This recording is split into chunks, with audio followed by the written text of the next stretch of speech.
प्रिय विद्यार्थियों नमस्कार। मेरा नाम प्रीतम सिंह शेखावत है। आप इस कक्षा को YouTube channel Hindi with Pritam Singh Shekhawat पर देख रहे हैं। आरपीएससी द्वारा आयोजित वरिष्ठ अध्यापक और स्कूल व्याख्याता हिंदी भर्ती परीक्षा की हम लोग तैयारी कर रहे हैं। दोनों जो परीक्षाएं हैं उनके पाठ्यक्रम में हिंदी साहित्य का इतिहास चल रहा है।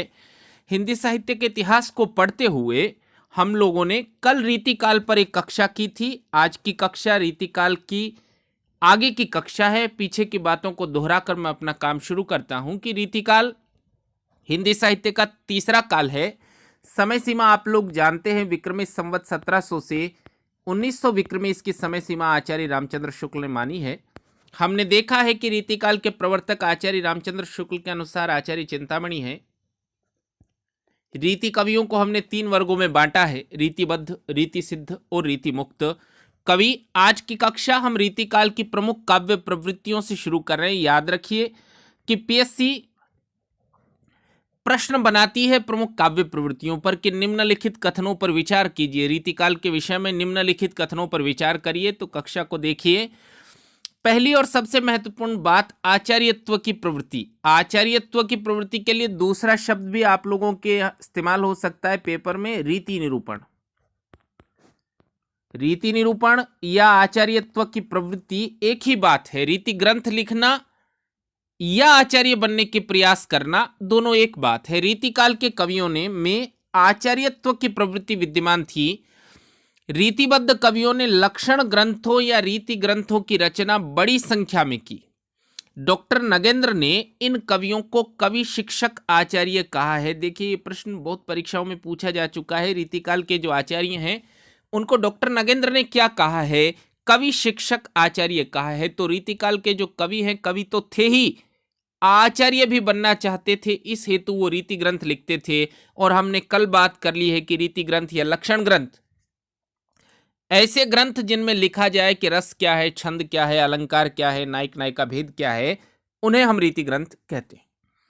आचार्य रामचंद्र शुक्ल का एक कथन भी बहुत महत्वपूर्ण है कि हिंदी में लक्षण ग्रंथों की परिपाटी पर रचना करने वाले जो सैकड़ों कवि हुए हैं। देखिए, आचार्य रामचंद्र शुक्ल ने तो उनको आचार्य कहा ही नहीं। आचार्य रामचंद्र शुक्ल ने कहा हिंदी में लक्षण ग्रंथों की परिपाटी पर रचने वाले जो सैकड़ों कवि हुए हैं वे आचार्य की कोटि में नहीं आ सकते। वे वास्तव में कवि ही थे। आचार्यत्व के लिए जो प्रतिभा चाहिए वो रीतिकाल के कवियों में नहीं थी। फिर भी उन्होंने आचार्य बनने का अनवरत प्रयास किया। रीतिकालीन आचार्य कवियों के ग्रंथों में मौलिकता का अभाव है। कल भी हमने इस विषय में बात की है कि उन्होंने कोई ग्रंथ लिया, उदाहरण के लिए मम्मट का ग्रंथ काव्य प्रकाश उन्होंने लिया, तो काव्य प्रकाश को ब्रजभाषा में उन्होंने लिख दिया, कुछ महत्वपूर्ण बातें छोड़ दी और अपनी तरफ से उन्होंने जो भी जोड़ा है वो भी मौलिक नहीं है, अन्य अन्य ग्रंथों से लिया हुआ ही है। तो मौलिकता का उनमें अभाव है। दूसरी प्रवृत्ति श्रृंगारिकता। आप लोग जानते हैं कि रीतिकाल की कविता का प्रमुख रस है श्रृंगार।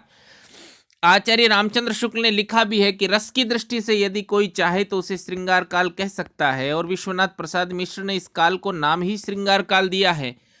रीतिकाल के अधिकांश कवि दरबारी कवि थे और आश्रयदाताओं की रुचि के अनुरूप, आश्रयदाताओं की इच्छा थी श्रृंगार की कविता सुनने की, तो उन्होंने श्रृंगार की कविता लिखी। श्रृंगार रस प्रधान काव्य की रचना की। उनके काव्य में संयोग श्रृंगार के चित्रण अधिक हैं। यदि ये कथन बनाया जाए कि रीतिकाल के कवियों का मन संयोग श्रृंगार में अधिक रमा है तो ठीक कथन होगा। वियोग श्रृंगार मात्रात्मक रूप से उन्होंने कम किया है। जहां किया है वहां वो ऊहात्मक है, अतिशयोक्ति, ऊहात्मक, ऊहा या अतिशयोक्ति, बात को बहुत बढ़ा चढ़ाकर वर्णन करना, ऐसा रीतिकाल के कवियों में, बिहारी इत्यादि में आप इसके उदाहरण देख सकते हैं। अब देखिए आश्रयदाताओं की प्रशंसा। चूंकि वो दरबारी कवि हैं तो रीतिकाल के कवियों ने अपने आश्रयदाताओं, राजाओं, रईसों की प्रशंसा में काव्य की रचना की है।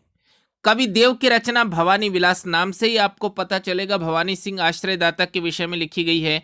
और पद्माकर की रचना हिम्मत बहादुर विरुदावली, तो हिम्मत बहादुर अनूपगिरी जिनका नाम है, उनकी विरुदावली पद्माकर ने लिखी है। इसी प्रवृत्ति के उदाहरण है। रीतिकाल में ऐसी ढेर सारी रचनाएं हैं जो आश्रयदाताओं के नामों पर लिखी गई हैं, उनकी प्रशंसा में लिखी गई है। मतीराम जो एक प्रसिद्ध कवि हैं, उनकी एक कविता का उदाहरण देखिए, कहे मतीराम और जाचक जहान सब, और जाचक जहान सब, पूरा संसार तो मांगने वाला है। एक दानी शत्रुशाल नंदन को कर है। शत्रुशाल नंदन जो आश्रयदाता हैं मतीराम के, केवल उनका हाथ ही देने वाला है।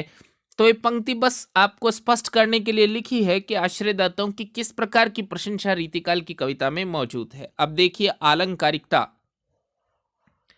रीतिकाल के कवि को अलंकार बहुत पसंद था। अलंकार का जबरदस्त जानबूझकर प्रयोग उनकी कविता में है। रीतिकालीन कवि राज दरबारों में काव्य पाठ किया करते थे और काव्य को प्रभावी बनाने के लिए वे अलंकार का अतिशय प्रयोग करते थे। जो कवि जितना अधिक अलंकारों का प्रयोग करता था वो उतना ही अच्छा कवि माना जाता था। आचार्य केशव ने लिखा है, जहां हमने अलंकार पढ़े, देखिए स्कूल व्याख्याता और वरिष्ठ अध्यापक दोनों के लिए अलंकार हम लोगों ने पढ़ लिए हैं जो पाठ्यक्रम में चल रहे हैं। अलंकार की पीडीएफ भी आपके टेलीग्राम चैनल पर मौजूद है, कक्षा आपकी प्लेलिस्ट में मौजूद है। अलंकार को बहुत बढ़िया पढ़कर तैयार कीजिए। इसके अलावा हमने काव्य गुण भी पढ़ लिया है, बढ़िया पढ़कर उनको तैयार करिए। देखिए आचार्य केशव जो अलंकारवादी हैं उन्होंने लिखा है, यद्यपि सुजाति सुलक्षणी, वो भले अच्छी जाति की हो, अच्छे लक्षणों की हो, अच्छे वर्ण की हो, सुवर्ण सरस सुवृत्त, अच्छी वृत्ति की हो, भूषण बिनु न बिराजई, लेकिन आभूषण के बिना शोभित नहीं होती। कौन कौन? कविता वनिता मित्त, कविता और स्त्रियां आभूषण के बिना शोभित नहीं होती, ऐसा आचार्य केशव का मत है। अगला देखिए, रीतिकाल के कवियों का नारी के प्रति सामंती दृष्टिकोण। नारी उनके यहाँ भोग के उपकरण के रूप में चित्रित है। यदि ये कथन बनाया जाए कि रीतिकाल के कवियों की दृष्टि नारी के प्रति भोगवादी है तो ठीक कथन होगा। रीतिकालीन काव्य के केंद्र में नारी है। नायिका भेद देखिए, नायिकाओं के बहुत प्रकार उन्होंने लिखे हैं, नायिकाओं पर बहुत कविताएं लिखी गई है, परंतु नारी विषयक उनका दृष्टिकोण सामंती है। रीतिकालीन कविता में नारी भोग के उपकरण के रूप में वर्णित है। अगर ये कथन पूछा जाए तो ठीक कथन होगा। कवि देव ने लिखा है, कवि देव का ये उदाहरण पूछा जाने जैसा उदाहरण है भाई। ये रीतिकाल की प्रवृत्तियों को बताने वाला उदाहरण है। क्या कौन गने पुर बन नगर कामिनी एक रीति। पुर वन नगर, पुर का अर्थ है शहर, वन नगर, कामिनी एक रीति, स्त्री एक ही प्रकार की होती। कहां है ये अलग बात है। कौन गने पुर वन नगर कामिनी एक रीति, देखत हरे विवेक को, देखते ही विवेक को हर ले, और चित्त हरे कर प्रीति, और प्रेम करके मन का हरण कर ले, ऐसा कवि देव ने लिखा है। तो नारी के प्रति उनका दृष्टिकोण अत्यंत पिछड़ा हुआ सामंती दृष्टिकोण है। और अगला प्रश्न देखिए, अगला बिंदु देखिए, रीतिकालीन काव्य में प्रकृति चित्रण भी हुआ है। प्रकृति चित्रण हुआ है, लेकिन अधिकांशतः प्रकृति उद्दीपनात्मक रूप में चित्रित है। अब ये उद्दीपनात्मक चित्रण क्या होता है आपके लिए जानने जैसा है कि प्रकृति सुखी को और सुखी करे। नायक नायिका साथ है तो प्रकृति सुखी को और सुखी करे, और अगर नायक अकेला है, विरह में है, तो दुख को और बढ़ाए। आप जिस भी स्थिति में है उसको और बढ़ाए। इसको उद्दीपनात्मक चित्रण कहते हैं। स्वतंत्र रूप में प्रकृति चित्रण बहुत कम हुआ है। अगर ये प्रश्न हो कि रीतिकाल में आलंबनात्मक प्रकृति चित्रण कम हुआ है, उद्दीपनात्मक प्रकृति चित्रण अधिक हुआ है, तो ठीक कथन होगा। सेनापति रीतिकाल में प्रकृति चित्रण के लिए अत्यंत प्रसिद्ध हैं। और तीसरी बात कि रीतिकाल में यदि कोई प्रकृति चित्रण के लिए प्रसिद्ध हैं तो सेनापति। हमने राम भक्ति काव्यधारा जहां पढ़ी है वहां सेनापति के विषय में हम लोगों ने बात की है। उनकी रचना का नाम कवित्त रत्नाकर है, 5 तरंगों में है, और 5वीं तरंग में राम भक्ति का वर्णन है, ऐसा हम लोगों ने पढ़ा है। देखिए, मुक्तक काव्य रचना। रीतिकालीन कवियों ने बड़ी संख्या में मुक्तक काव्यों की रचना की। मुक्तक काव्य का क्या मतलब, जैसे बिहारी सतसई एक मुक्तक काव्य है, तो आपने पहला दोहा पढ़ लिया, उसका अर्थ हो गया। आपने दूसरा दोहा पढ़ लिया, उसका अर्थ हो गया। दोनों में आपस में कोई संबंध नहीं है, वो मुक्त हैं इसलिए मुक्तक हैं। रीतिकालीन कवियों ने बड़ी संख्या में मुक्तक काव्यों की रचना की है, और प्रबंध काव्यों की रचना तुलनात्मक रूप से कम की है उन्होंने। कारण क्या है? आश्रयदाताओं को दरबार में सुनाना है उनको। आश्रयदाताओं के पास उतना समय नहीं है राजाओं के पास कि वो पूरा प्रबंध काव्य सुन सके, तो वो एक दोहा सुनते हैं या एक कवित्त सुनते हैं और कवि को पुरस्कृत करते हैं। इसलिए रीतिकालीन कवियों में रुझान मुक्तक काव्य की ओर अधिक है, प्रबंध काव्य तुलनात्मक रूप से कम लिखे गए हैं। एक ये सूचना आप सब लोग जानते ही हैं कि कक्षाओं की जो पीडीएफ है, जब मैं कक्षा कर लेता हूं तो ये PDF Telegram channel Hindi with Pritam Singh पर उपलब्ध हो जाती है। टेलीग्राम चैनल पर अगर आप नहीं हैं तो टेलीग्राम चैनल पर जुड़िए ताकि आप पीडीएफ प्राप्त कर सके। पीडीएफ जब आपको मिल जाए, देखिए पीएससी की परीक्षा मेरा निजी तजुर्बा है याद रखने के बारे में। मैंने बता दिया, आपने सुन लिया, अब आपके पास पीडीएफ है, उसको बार बार पढ़ के याद करिए। जब तक आपको याद नहीं होगा, मेरा पढ़ाना आपका पढ़ना किसी काम का नहीं। समझ रहे हैं? देखिए,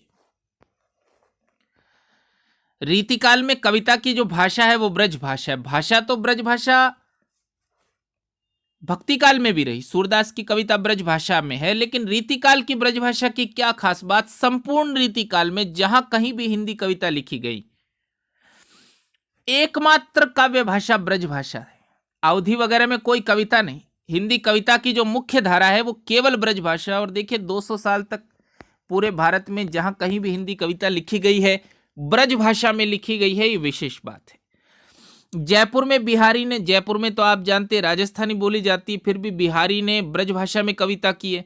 भूषण जो शिवाजी के कवि हैं, महाराष्ट्र में कविता लिख रहे हैं लेकिन ब्रज भाषा में कविता कर रहे हैं, मराठी भाषा भाषी क्षेत्र में। हिंदी कविता का मतलब है रीतिकाल में ब्रज भाषा की कविता। भिखारी दास जी ने लिखा है, भिखारी दास बहुत महत्वपूर्ण है भाई, और ये कथन बहुत महत्वपूर्ण है। ब्रज भाषा ही तो ब्रजवास ही न अनुमानो। अगर कोई ब्रज भाषा बोल रहा है तो आप ऐसा मत समझिए कि वो ब्रजवासी है, बिल्कुल नहीं। ऐसे ऐसे कवि की बोली हु से जानिए, कवि की खुद की बोली से पता लगाइए कि ये कहाँ का रहने वाला है। एक बात और, रीतिकाल में कवियों की भाषा ब्रज भाषा है, लेकिन शुद्ध ब्रज भाषा घनानंद को छोड़कर किसी की नहीं। शुद्ध ब्रज भाषा घनानंद को छोड़कर किसी के नहीं। इस कथन को याद रखेंगे तो बहुत कथन बनाएंगे। बिहारी आपके हमारे पाठ्यक्रम में चल रहे हैं। बिहारी सत्य मैंने पढ़ा भी दिया है, आप उसको देख सकते हैं। जब पढ़ाया है तब भी बताया है, फिर बता रहा हूं कि जब वो कथन बनाएंगे कि बिहारी की भाषा शुद्ध ब्रज भाषा है तो गलत कथन होगा। ब्रज भाषा के अलावा अवधी, राजस्थानी, फारसी इत्यादि शब्द भी उसमें घुले हुए हैं। केवल घनानंद को आप छोड़ दीजिए।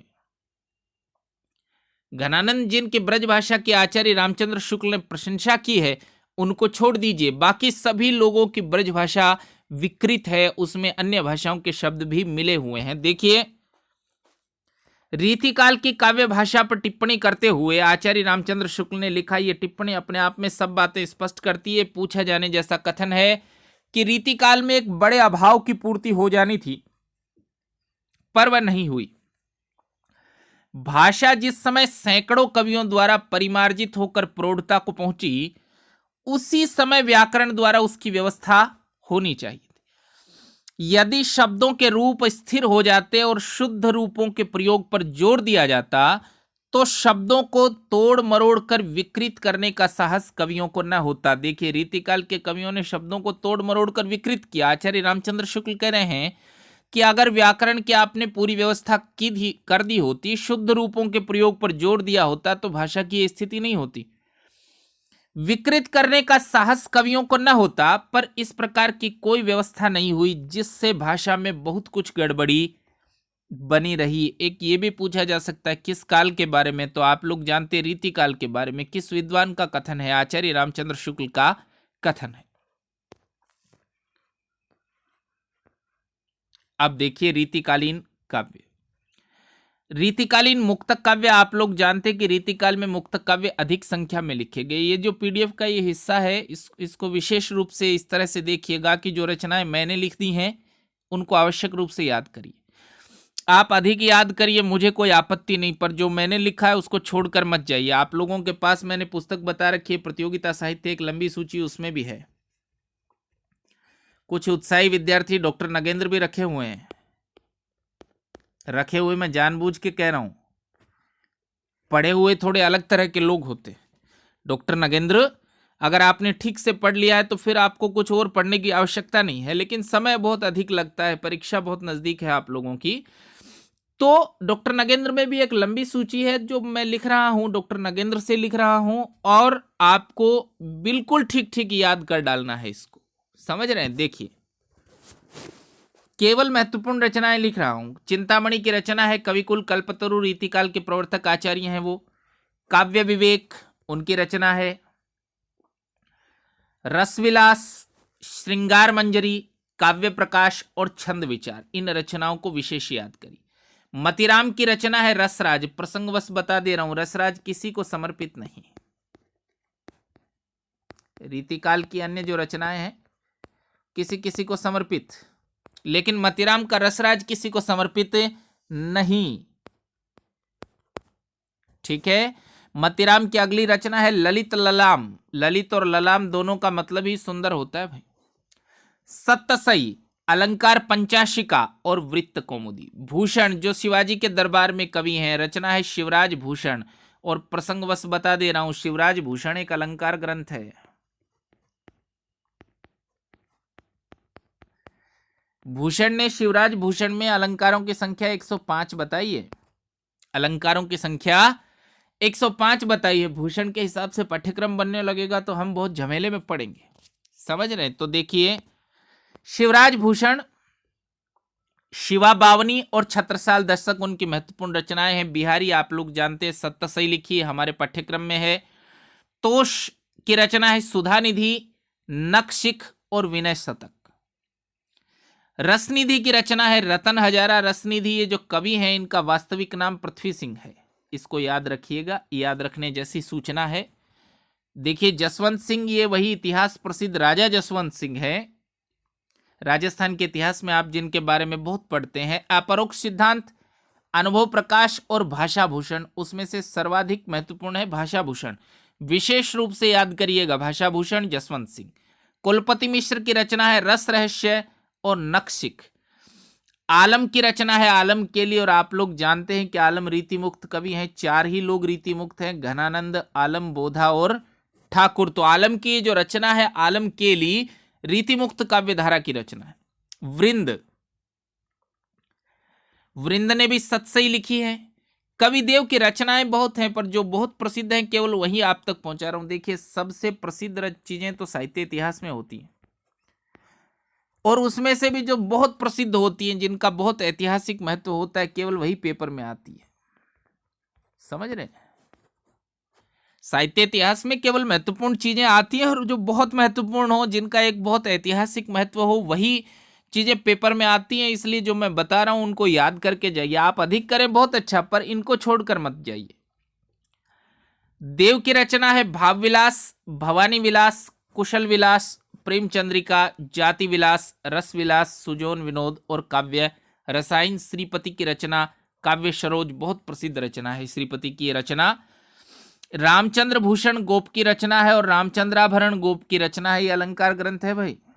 आभरण, भूषण, ये अलंकार ग्रंथों का परिचय है। आभूषण यानी अलंकार, ठीक है। देखिए, याकूब खां की रचना है रसभूषण।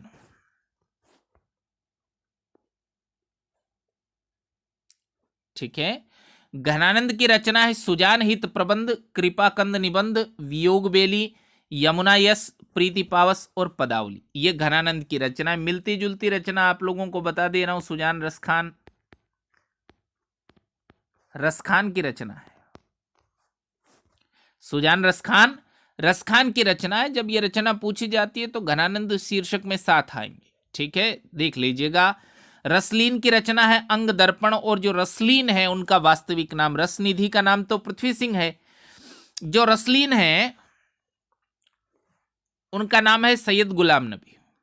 सोमनाथ जी की रचना है रस पीयूष निधि, रसिक सुमति की अलंकार चंद्रोदय, और भिखारी दास की काव्य निर्णय बहुत प्रसिद्ध रचना है। भिखारी दास की अगर आपको एक ही रचना याद करनी होगी, मैं तो एक ही करूंगा जी रचना याद, ज्यादा रचनाएं मैं याद करता नहीं। विद्यार्थियों को ये शर्तें भी होती हैं कि आप तो एक बता दो सर, एक बता दे तो काव्य निर्णय बता दिया।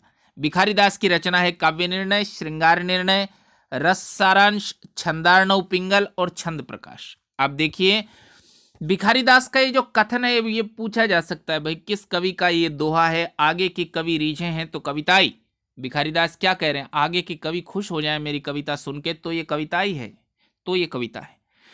बाद में आने वाले कवि खुश हो जाएं तो ये कविता है न तो राधिका कन्हई सुमिरन को बहानो है, नहीं तो समझ लो कि हमने राधा कृष्ण को याद ही किया है, कविता नहीं की है। रीतिकाल की कविता में राधा और कृष्ण बार बार आए हैं, पर क्या वो ईश्वर है? इस आशय का कथन भी पूछा जा सकता है। रीतिकाल की कविता में राधा और कृष्ण बार बार आए हैं, क्या वो ईश्वर है? नहीं, वो नायक और नायिका हैं। वो भक्ति काल के राधा और कृष्ण अपना रूप बदल गए हैं, नायक और नायिका हैं। वो ईश्वर के लिए नहीं है, नायक और नायिका हैं। अब देखिए भूपति सतसई, भूपति ने भी सतसई लिखी। किन किन ने सतसई लिखी, आगे हम लोग इस पर भी बात करेंगे। दूल्हे की रचना है कविकुल कंठाभरण और गिरधर कविराय नीति के लिए बहुत प्रसिद्ध है। कहे गिरधर कविराय एक दिन धोखा दे हैं, पाता सब झर जाए तऊ छाया में रहिए। ऐसी नीति विषय कुंडलियां गिरधर कविराय ने बहुत लिखी हैं। नीति काव्य के लिए यदि कोई प्रसिद्ध है रीतिकाल में तो गिरधर कविराय। स्फुट छंद यानी खुले छंद प्राप्त होते हैं, पुस्तक उनकी प्राप्त नहीं होती। बोधा रीतिकालीन काव्यधारा के कवि हैं, रीतिमुक्त काव्यधारा के कवि हैं बोधा। इश्कनामा और विरह वारिश उनकी रचना है। पद्माकर की रचना देखिए, जगत विनोद, जयपुर में रहे हैं, महाराजा जगत सिंह के आश्रम में जगत विनोद लिखा है उन्होंने पद्माभरण, और पद्माभरण एक अलंकार ग्रंथ है। गंगा लहरी भी उनकी रचना है। प्रबोध पचासा उनकी रचना है। प्रताप सिंह विरुदावली उनकी रचना है। प्रताप शाही की रचना व्यंग्यार्थ कौमुदी बहुत प्रसिद्ध रचना है। केवल अत्यंत प्रसिद्ध रचनाओं पर ही हम बात कर रहे हैं, इसलिए बहुत बढ़िया से इनको तैयार करिएगा। प्रताप शाही की रचना है व्यंग्यार्थ कौमुदी। दीनदयाल गिरी की रचना है अन्योक्ति कल्पद्रुम। दीनदयाल गिरी भी नीति काव्य के लिए प्रसिद्ध है, नीति काव्य के लिए प्रसिद्ध है दीनदयाल गिरी। अब देखिए रीतिकाल के प्रबंध काव्य, प्रबंध काव्य बहुत कम मात्रा में लिखे गए, बहुत कम मात्रा में लिखे गए, इसलिए प्रबंध काव्य पर विद्यार्थी का अनायास ध्यान भी नहीं जाता। याद रखिएगा जो प्रबंध काव्य मैं बता रहा हूं वो बहुत महत्वपूर्ण है। गोविंद सिंह की रचना है चंडी चरित्र, दुर्गा सप्तशती का पद्यानुवाद है भाई, ये सिखों के गुरु गोविंद सिंह है, 10वें गुरु। लाल कवि की रचना है छत्र प्रकाश। श्रीधर की रचना है जंगनामा। सूदन की रचना है सुजान चरित। ये भी पूछी जा सकती है, जब पूछी जाती है तो घनानंद, रसखान और सूदन तीनों विकल्प में होते हैं। सुजान चरित तो सूजन की रचना है, सुजान हित प्रबंध तो घनानंद की रचना है, तो घनानंद की रचना है। सुजान हित प्रबंध घनानंद की रचना, और सुजान रसखान तो रसखान की रचना है। पद्माकर की रचना है हिम्मत बहादुर विरुदावली। ग्वाल कवि की रचना है हमीरहट। चंद्रशेखर वाजपेयी जी की रचना भी है हमीरहट। रीतिकाल में नाटक भी लिखे गए। नाटक लिखे गए से तात्पर्य है नाटक शीर्षक से रचनाएं हुई, ठीक मायने में उनको नाटक नहीं कहा जा सकता। आधुनिक हिंदी कविता में जब हम नाटक पढ़ेंगे, आधुनिक हिंदी गद्य में हम जब नाटक पढ़ेंगे तो बहुत सारी बातें इसके बारे में करेंगे। जशवंत सिंह जी का प्रबोध चंद्रोदय, राम कवि का हनुमान नाटक, निवाज का शकुंतला नाटक, सोमनाथ का माधव विनोद नाटक, देव का देव माया प्रपंच नाटक। देव चूंकि बहुत मशहूर है इसलिए ये रचना बहुत पूछी जाती। ब्रजवासी दास जी का प्रबोध चंद्रोदय। प्रबोध चंद्रोदय मूलतः संस्कृत में लिखा गया है, ये अनुवाद है, आधुनिक काल में भी हुए हैं प्रबोध चंद्रोदय के अनुवाद। कुछ थोड़े महत्वपूर्ण तथ्य रीतिकाल के बारे में देखिए। मतिराम का ललित ललाम और अलंकार पंचाशिका। भूषण की रचना शिवराज भूषण। गोप की रचना रामचंद्राभरण और रामचंद्र भूषण, और पद्माकर का पद्माभरण। ये सब अलंकार ग्रंथ हैं। इस तरह प्रश्न बनाएगी पीएससी, निम्नलिखित में से कौन सा अलंकार ग्रंथ है, कौन सा अलंकार ग्रंथ नहीं है, तो ये ललित ललाम, अलंकार पंचाशिका, शिवराज भूषण, रामचंद्र भूषण, रामचंद्राभरण, पद्माभरण, ये सब अलंकार ग्रंथ है। और चिंतामणि का जो रस विलास है वो रस विवेचन का ग्रंथ है।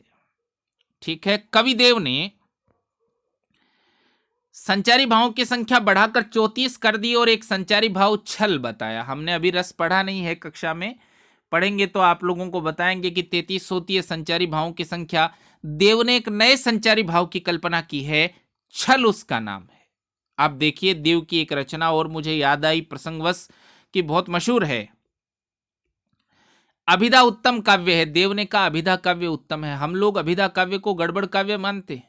सबसे अच्छा काव्य होता है व्यंजना काव्य, और देव उल्टी बात कह रहे हैं। अभिधा उत्तम काव्य, वो करे अभिधा काव्य उत्तम है, मध्य लक्षणाहीन, और लक्षणा बीच में है, मध्या है, हीन है, अभिधा की तुलना में हीन है। अधम व्यंजना, और व्यंजना अधम है, व्यंजना सबसे निकृष्ट है।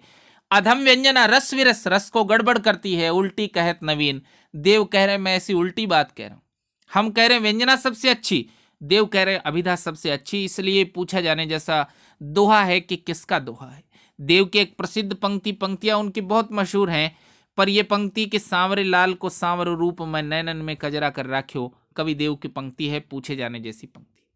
पद्माकर ने जो भी ग्रंथ लिखे उनमें रीति ग्रंथ दो हैं, रीति ग्रंथ या लक्षण ग्रंथ दो हैं, एक पद्माभरण और दूसरा जगत विनोद। जगत विनोद की रचना उन्होंने जयपुर के महाराजा जगत सिंह जी के आश्रय में की थी। ये रीतिकाल के विषय में कुछ तथ्य हैं। तो इस तरह हमने 2 कक्षाएं रीतिकाल पर की हैं। आप सभी लोगों को बहुत धन्यवाद।